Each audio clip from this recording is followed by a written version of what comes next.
黄河岸边，一个年轻人站在河堤上，望着脚下滚滚的黄河水，吸完最后一口烟，把烟头扔在地上，用脚尖使劲碾灭，然后深吸一口气，下定了最后的决心。转过身，大踏步走回自己的村子白家庄。这个男青年名叫白全良，本来他是考虑跳河自杀的，但是吸完了2盒香烟之后，他改主意了。他不能死，不为别的，主要是没活够。在回家路上，这白全良心里就想，既然活着，就还得面对问题。投资40-50万养了300多头猪，前几天得瘟疫，一下子全死光了。那钱都是借的，不死就得还钱呀。可我上哪儿去弄钱还债呢？白全良正胡思乱想，一筹莫展往回走呢，身后驶来一辆白色小轿车。白全良下意识地回头看的功夫，小轿车已经经过他的身边，朝白家庄的村口驶去。回到家，白全良听他老婆玉凤说，那辆小轿车是白全良儿时的玩伴刘小虎开来的。刘小虎的姥姥家是白家庄的，自从姥姥去世之后，他就再没来过。白全良听说是刘小虎来了，眼睛一亮，玉凤，你知不知道刘小虎他去谁家了，干啥去了？谁家也没去，听说是到村西边他姥姥的坟上烧纸去了。没等玉凤把话说完，白全良扭头就跑出家门，朝村西头赶去。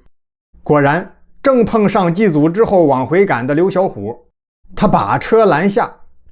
小虎，你真是的，啥时候回来的？咋也不先打个招呼，我好准备酒菜呀。就这样，白全良把刘小虎接到家中，让老婆玉凤做了几个家常菜，跟刘小虎是边吃边喝边聊。这才知道，原来刘小虎这些年一直在南方做水果生意，全家人都在广东，10年来这是头一次回老家。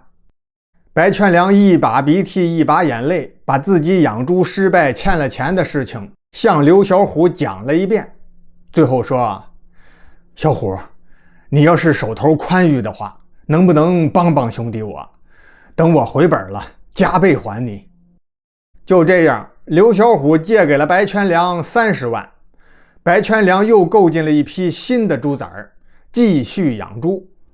可惜的是，白全良并没有吸取之前的教训，猪场卫生至关重要，而白全良这个人太懒，从来都是让他老婆玉凤自己搞卫生。玉凤一个人有时候忙不过来，猪舍就脏着。没多久，又是一场猪瘟，几百头猪再次全部报废。这次白全良没有想死，他买了张火车票就来到广东佛山，找到刘小虎就说，小虎哥，你再帮我一次吧，我从哪儿跌倒就从哪儿爬起来，我就不信养不好这猪。刘小虎想了好一会儿，然后说，全良，听我的，你别再养猪了，那玩意儿风险太大，不养猪我也不会干别的呀，我拿什么还别人的钱，还你的钱呀？这样，我投资，你在咱家乡搞水果批发吧，我这儿全是上好的水果，还有很多是进口的，我帮着你干起来，你看咋样？白全良一听也就点头同意了，这回还真不错，时来运转，短短几年的时间，白全良的水果生意越做越大，除了批发之外，他还开了10几家水果超市。其实呢，这也都是靠着刘小虎帮忙，不但提供资金帮助，还手把手教他做生意的门道。但是腰包鼓起来的白全良欠刘小虎那30万元猪崽钱却始终一分没还。单说这一天，佛山市刘小虎的家里，白全良与刘小虎2个人坐在院子里喝茶，聊得高兴，刘小虎便顺嘴提了一句，老弟，现在你这50多万的车都开上了，感觉怎么样？听我的，没在养猪就对了吧？这话的意思呀，白全良心里非常明白，这是提醒他该还那30万买猪崽的钱了。是啊，多亏了老兄你呀，要不是你，我哪有今天呀？哎，对了，最近我打算凑一凑，过阵子你回老家烧纸的时候，就把那笔猪崽款子还给你呀，刘哥。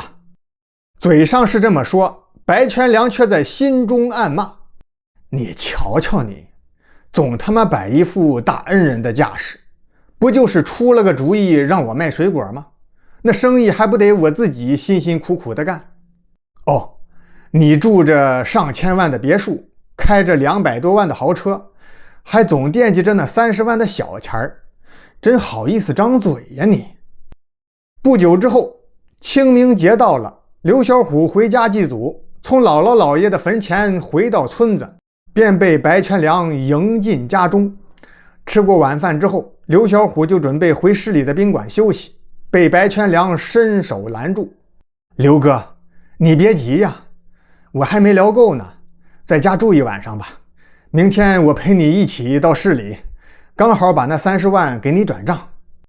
就这样，哥俩聊到深夜11点多，刘小虎困得上下眼皮直打架，白全良这才回自己的屋里睡觉。第二天吃过早饭，白全良忽然闹肚子，刘小虎就没再等他，自己开车回市里办事。没想到半路上出了车祸，汽车钻到沟里去了。刘小虎受重伤，昏迷不醒，危在旦夕。听到消息的白全良很快赶到了医院，在医院走廊上等候了一天，终于在傍晚时分，刘小虎脱离危险醒过来了。听说刘小虎醒了，白全良表面上很高兴，但他的眼神里却掠过了一丝惊慌的神色。2天之后，刘小虎能说话了，这才对事故调查人员说：刹车失灵，刹车突然失灵了。经过检查，刘小虎的车子是被人动了手脚，而且最有嫌疑的就是白全良。当警察到白家庄白全良的家里进行调查的时候，白全良假装镇定：警察同志，刘哥出事的头天晚上，我们一直在一块聊天，后来不到12点，我困了就回屋睡觉了。第二天他就开车出了事故，就是这样。可他话音刚落，真没想到，一向老实憨厚、不善言语的玉凤忽然开口说道：你怎么隐瞒事实呢？警察同志，他那天晚上睡下之后，不到半个小时就起来到院子外面去了。俺跟过去一看，他在鼓捣刘小虎那车。俺问他是咋回事，他把俺骂回来了，还让俺闭嘴，跟谁都不能说。白全良谋杀未遂，致人重伤，害人害己，终于把自己送进了监狱。老婆玉凤也跟他离婚了。刘小虎伤愈出院之后，始终是想不通，我完全实心实意帮助白全良，他究竟是为什么竟如此对待我呢？于是他就来到监狱问白全良：全良兄弟，我到底是哪儿对不住你，让你这么恨我，对我下此毒手啊？白全良把头一低，一句话也没说出口。